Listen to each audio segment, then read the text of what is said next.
Hello, hello, Gemini Collective. Kamusta po kayong lahat?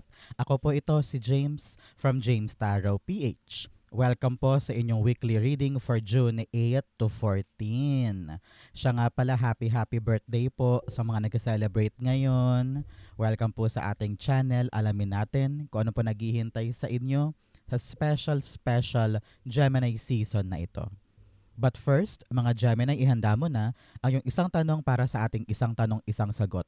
Kung meron kang pang malakasang one question, hawakan mo yan at sa dulo po atin po yung babasahin. So, sit back, relax, gagamitin po natin ito para basahin yung question mo. Okay? Let's begin.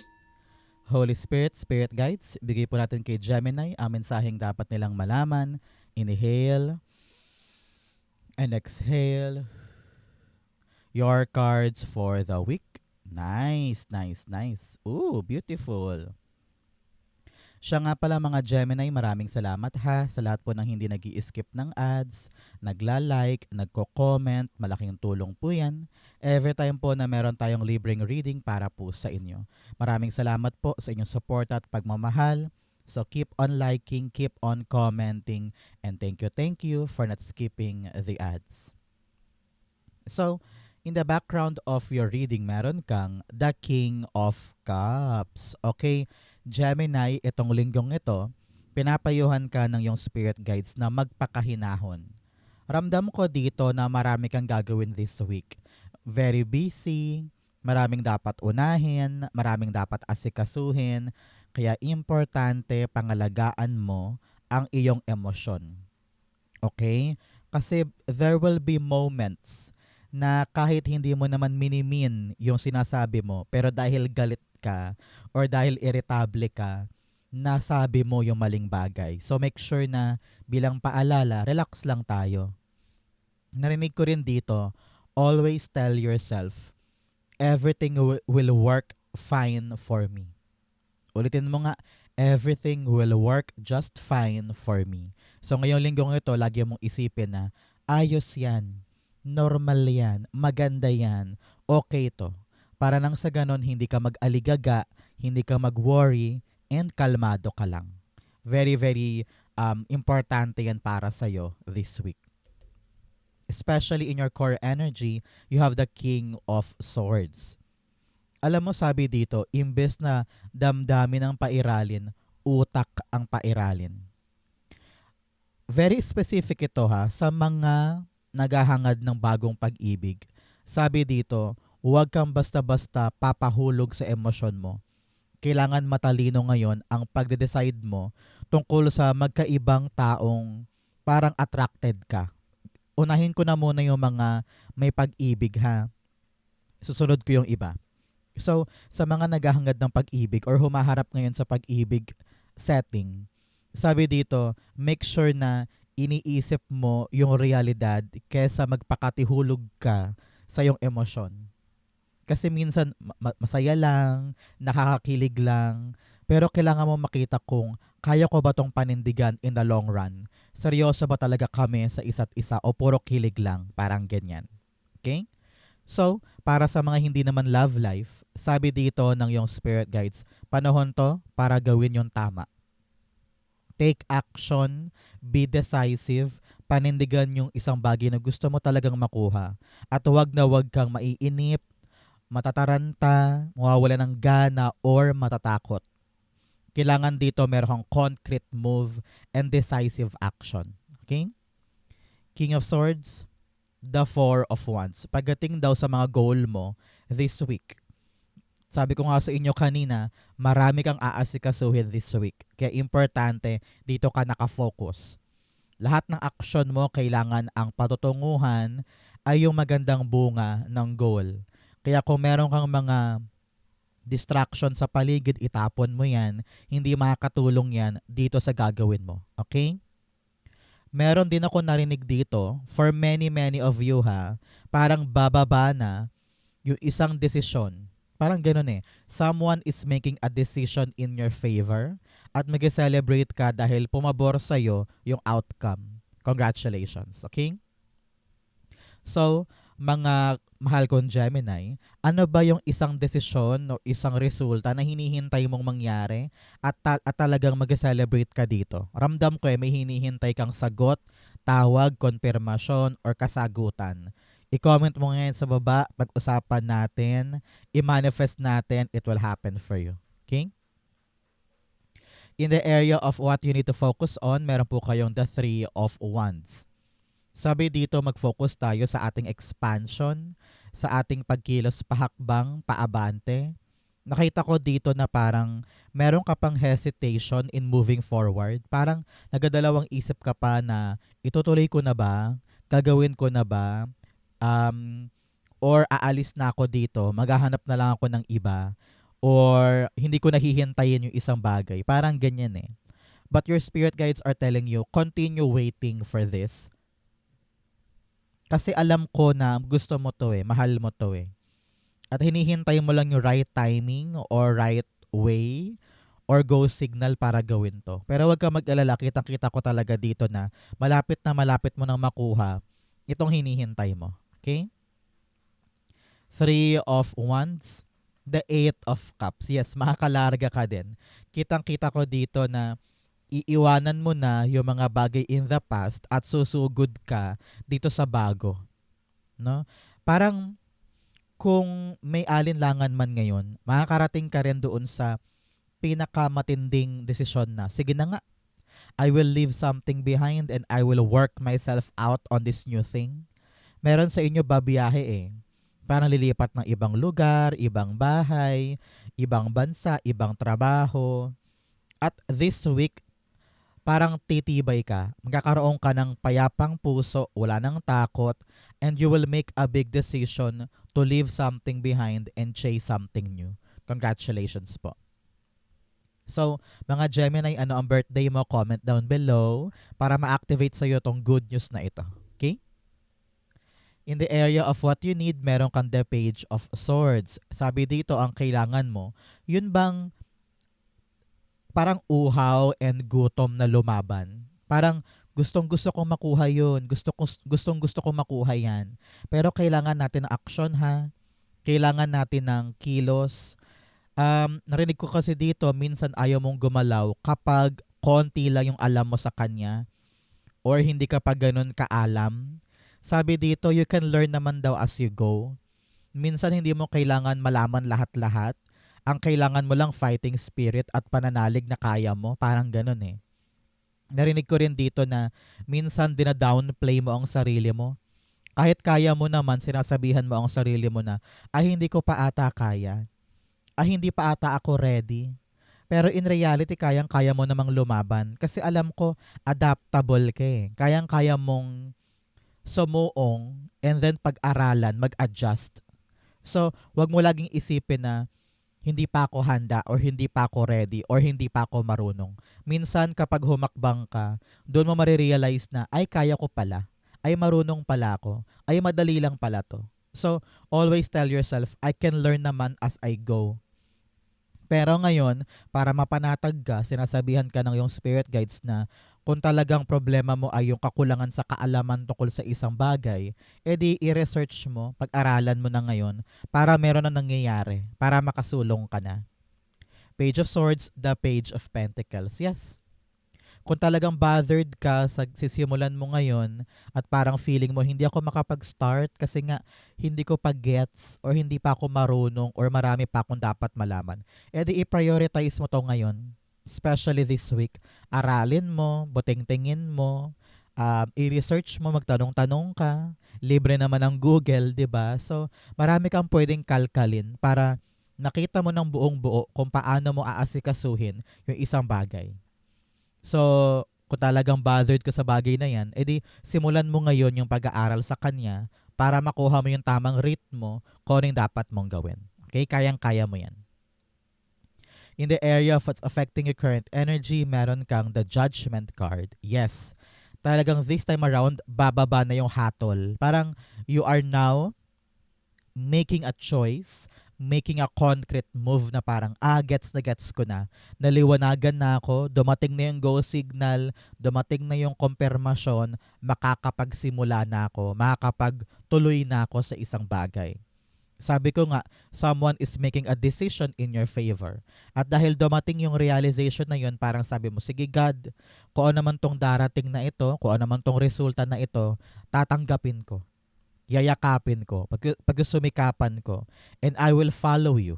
No? Ramdam ko dito, sabi mo, God, sige na, susundin kita. Ibigay mo sa akin yung para sa akin talaga, and I will make sure that I will work for this hanggang sa matupad ko siya. Hanggang sa maabot ko yung finish line. Hanggang sa ma-celebrate ko yung magandang bunga. So, talagang dito meron ka ng pagkatuto. Ramdam ko dito whether sa love life man, o sa trabaho, o sa relasyon, meron kang marirealize eh. Meron kang parang nagising ka, parang, ganito pala. Mali pala yun. Ganito pala yung dapat kong gawin. Wow, this is something na dapat ko palang asikasuhin. Yung pagkagising na yun, bagong buhay ito Parang nagising ka sa isang mahabang tulog na akala mo forever ka doon. And now, kitang-kita mo na yung liwanag patungo sa tamang aksyon para makuha yung gusto mo. So congratulations. The truth will be revealed and the right action magagawa mo na patungo sa manifestation mo and goal mo this time. Judgment, death and rebirth. Yes, bagong buhay, sabi ko nga kanina. Talagang nag-e-evolve ka na. Bigyan kita na example para mas malinaw. Okay? Halimbawa, na-realize mo, mali pala na nanonood ako ng Korean novela hanggang 2 a.m. Kaya pala pagdating sa work, kinaumagahan, wala akong gana, hindi ko maalala palagi yung mga bilin ni boss, tapos ang bilis ko makalimot. It's because kulang sa sustansya yung katawan mo. Puyat na puyat ka. Pero dahil na-realize mo yun, babaguhin mo na. You will now sleep at 11 p.m. No more Korean novela at night para hindi mag-over binge o binge watch, ganyan. And then, yung na-realize mo na yan, magpapabago doon sa andar ng performance mo at mabilis mong maaabot yung milestone mo. Parang ganon. No? Very malinaw para sa iyo yan. So, kung ano yung mga pagkagising mo ngayon at mga na-realize mo ngayon, nako, isa buhay yan, itama mo na para madiretso natin yung landas patungo sa ating goal. Okay? In your near future, meron kang the Ace of Swords. Ito ay card of breakthrough. Ramdam ko dito yung panalo mo sa isang laban ngayon. Kung meron kang problema, kung meron kang issue, kung meron kang kinakaharap ng mga alam mo yun, mahirap lagpasan, makakaasa ka na you will win that challenge. You will win that obstacle. Kaya wag ka nang matakot. Darating din sa'yo yung kaliwanagan kung bakit kailangan ko tong alisan, kung bakit kailangan kong matyagang hintayin at umabante forward, bakit kailangan ko lumaban ngayon para sa isang bagay na kinakatakot ko. Pero dahil marami kang realization, everything now makes sense. Naintindihan mo na kaya pala natanggal yon. Kaya pala kailangan ko malaman to. It's because dinadirect ka na ni God sa mas pino, mas diretso, at mas solid na daan for the future. You will realize everything makes sense. Okay? Ace of Swords, the Chariot card. Diba? Sabi ko sa'yo, mas pino, mas diretso, mas magaan, at walang antalang daan. Kasi malinaw na sa'yo yung purpose mo. Malinaw na sa'yo kung ano yung tatahakin mo. Wala nang kalituhan, wala nang back and forth, wala nang paiba-iba, wala nang doubt, wala nang duda. Alam na alam mo na. Talaga namang panalo ka dito. Sabi, kapag lumalabas po si Chariot card, ibig sabihin ito ay garantiya ng isang successful journey. So congratulations. Kung ano naman itong malalagpasan mo, simula na ito ng dire-diretso mong tagumpay moving forward. Congrats po. In your challenge, meron kang the 10 of Pentacles. Sabi dito ng yung spirit guides, maaaring this week, may mga usapin tungkol sa pampamilyang kaching-kaching. Halimbawa, this week kailangan ng pag-usapan yung utang ng pamilya. O kaya nangutang sa'yo si kapatid or may utang sa'yo si pinsan. Parang sabi dito, baka pagmulan pa yan ng issue, kaya kailangan kalmado ka lang. Kung merong issue sa mga mana-mana, property, o mga binebentang ari-arian, kailangan kayo ay level-headed, huwag ma-ego, huwag ma-pride, at pag-usapan ito ng tama. Okay? Nakita ko rin dito, baka this week, merong pag-uusap tungkol sa baon ng anak, or school supplies ng anak, or mga needs sa mga inaasikaso ninyo. Wala daw puwang ngayon, Gemini, yung ratratan ng bibig. Kailangan matutong makipag-usap ng maayos, maging diplomatic, maging civil, para makuha mo yung kailangan mo or kailangan nila. Kasi nga, pamilya naman kayo, tulungan kayo dapat, di ba? So, kalmahan mo lang, kung ano man yung mga pinansyal na pangailangan, pag-usapan, kailangan may kompromiso para ma-solve lahat. Okay? The Ten of Cups, the Page of Wands. Kung meron ka mang mga gustong i-implement ngayon, Gemini, pagdating sa trabaho, sa negosyo, sa project na apektado yung financial needs ng pamilya. Parang sabi dito, bago ka gumalaw, kausapin mo daw muna yung pamilya mo. Para alam nila kung ano tong gagawin mo. Para walang biglaan. Para walang surprise. Sabi dito, kailangan i-consult mo daw muna ang family para alam nila yung gagawin mo at suportado ka nila nang sa ganun hindi ka rin mahirapan kung ano tong gagawin mo. Okay? Pag-usapan ito. In your fortune, meron kang watching clouds, lie back, rest, and relax. Sabi dito, panahon din to for you to relax, enjoy, to take a rest, no? Kasi pag nakapagpahinga ka, kalmado ka. At kapag kalmado ka, hindi ka magkakaroon ng pangit na reaksyon or drastic decision, ganyan. And lahat ng mga gagawin mo, pag-iisipan mo muna. So, importante ngayon yung kalmadong estado mo. Tanong dito, Gemini, kulang ka ba sa tulog? Kulang ka ba sa pahinga? Kailangan mo ata to ngayon, no? So find time to rest and take care of your body, okay? So, in your fortune, you have the Ace of Cups. This week, ramdam ko dito na may rason para maging maligaya ka. Either may papasok na bagong love potential, may papasok na bagong kaibigan, bagong kakilala sa trabaho, maaaring ganyan, or meron kang matatanggap na bagong regalo. Dahil nga some of you, birthday season mo ito, parang meron kang matatanggap na magandang biyaya at sobrang saya mo dahil pinagkaloob sa'yo. So congratulations. Meron kang Ace of Wands, Ace of Swords, saka Ace of Cups, 1-1-1. Talaga namang new beginning, new start, merong bagong pintuan, bagong pagkakataon para sa'yo. So grab it, take it, ito na yung chance mo sa mga bagong bagay. So ngayon pa lang, ma-excite ka na dahil may darating. So congratulations. Ace of Cups, the Knight of Cups. Wow! Sa mga love life ang pinupunto dyan, yes, may darating po na bagong suitor, bagong kadate, bagong love potential. Maaaring may magtapat sa'yo ng pag-ibig at kailangan dito, kalmahan mo lang, hindi pwedeng papadala ka sa emosyon. Utak pa rin ang pairalin mo, ha? Kailangan dito matalino ka na this time when it comes to picking the right person for you. Pero sabi dito, try mo lang. Tignan mo lang kung ano talaga yung potential niya, kung swak ba kayo, ganyan. So, nasa sa'yo pa rin naman yung pagpapa siya, kung papasukin mo siya or hindi. For other Gemini dyan, merong darating talagang bagong pagkakataon para sa'yo at hindi ka makapaniwala na sa'yo binigay. Hindi ka makapaniwala na, wow, ako yung kailangan nila. Ako yung bibigyan ng pagkakataon. So, grab it. Take it because this opportunity talaga naman mag-overflow ang biyaya para sa'yo. You'll be very, very happy this time. Congrats po. In your divine messages, the answers you need are coming. Sabi ko nga, lahat ng kalabuan, lilinaw yan in the near future. The answers will come. Magiging payapa ka din sa next gagawin mo. Marami kang realization ngayon. Yung mga tanong, yung mga malabo dati, yung mga nakaharang noon, ngayon, kita mo na ng malinaw at alam mo na yung gagawin mo. Okay? In your challenge, meron kang Ace of Wands. In your divine pala, Ace of Wands. Payo dito, kung meron kang spark of an idea o bagong simula o bagong gagawin, huwag kang matakot na mag-try. Huwag mo laging bigyan ng lohikang meaning yung mga bagay-bagay. Kapag feeling mo, kaya ko to, gagawin ko to, a-actionan ko to, give it a try, give it a go, give it a chance. Okay?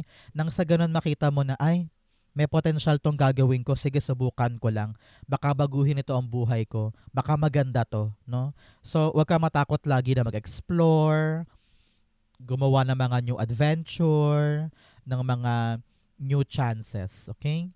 Ace of Wands, the Six of Pentacles. Sabi dito ng yung spirit guides, ito yung panahon talaga mag-e-effort ka kung gusto mong meron kang makubra pabalik. Halimbawa, pangarap mo talaga na magkaroon ng bagong bahay. Sa panahon to para mag-isip ka ng mga new strategy, new paraan nang sa ganun makuha mo yung bagong bahay. Halimbawa, mag-iipon ka o kaya tatanggap ka ng bagong trabaho para mas bumilis yung ipon mo, mga ganun. No? So kung ano naman tong idea mo na naiisip mo ngayon para kumubra ka pabalik ng isang bayad o isang blessing, kailangan ready kang tahakin to para maganap to, para ibigay sa'yo. Okay? Your effort matters now. Okay?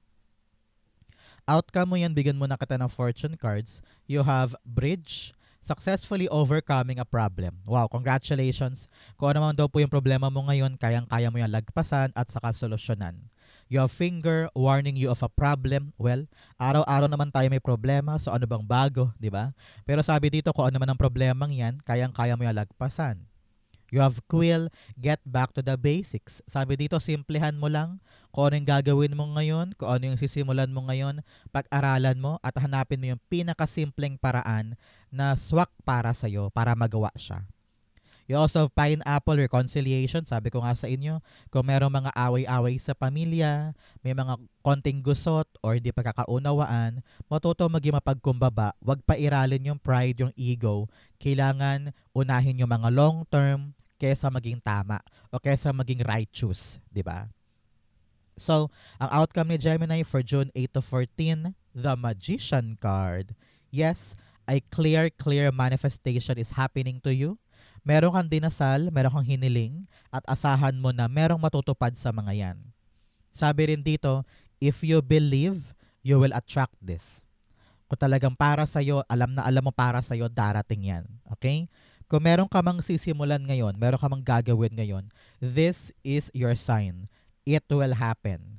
Ngayon ka magsisimula, ngayon ka gagalaw, ngayon it will make things realistic para sa'yo.